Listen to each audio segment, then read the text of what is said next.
This is my audience.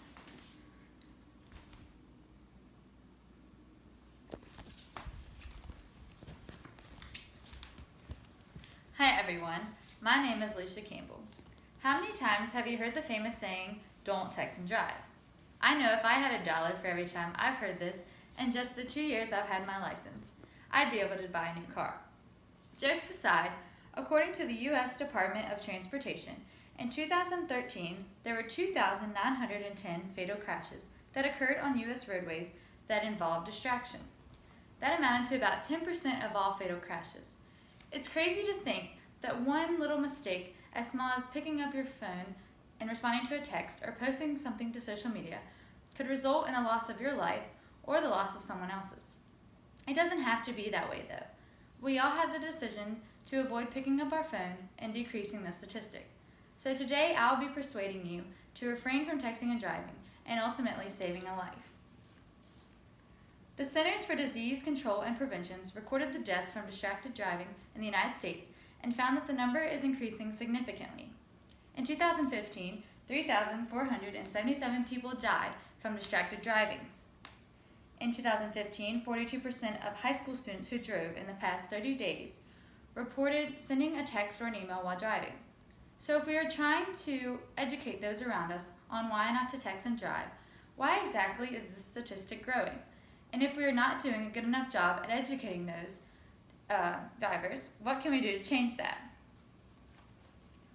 According to Kay, Liu, Tang, and Wen, among all distracted driving activities associated with cell phones, texting while driving has become the top one killer.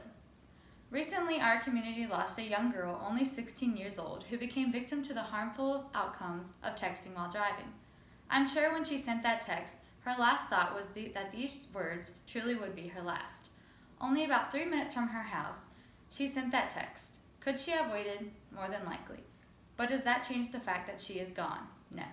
A sister, a daughter, a granddaughter, a niece, a friend, another young life gone far too soon. All because of a decision we all have to make. While this event was local, crashes just like this one are happening all over the country. According to the Daily News, a North Carolina woman died behind the wheel just moments after posting a Facebook message at 8:33 a.m. Thursday. 1 minute later, a call came in about a car crash. She wrote, "The happy song makes me happy." It is clear that this woman was full of pure joy moments before her death, and that she was unaware that this post of being happy would actually end her life. The post could have waited, but one little mistake and she is no longer here.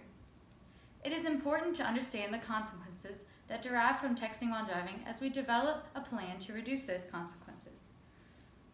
Judy Telemack and Chizoba Maduke believe that awareness and education are necessary components to achieving the goals of driver safety and the safety of others.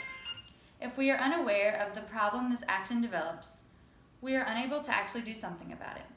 So today I attempted to persuade you to not text and drive. So why not wait those extra couple minutes to reach your destination or pull over before responding to a text? Is answering a message or posting something to Facebook more important to you than your own life or the life of someone else? How much do you value those around you? Do you really want to break their hearts by knowing a text you sent them while driving resulted in your death?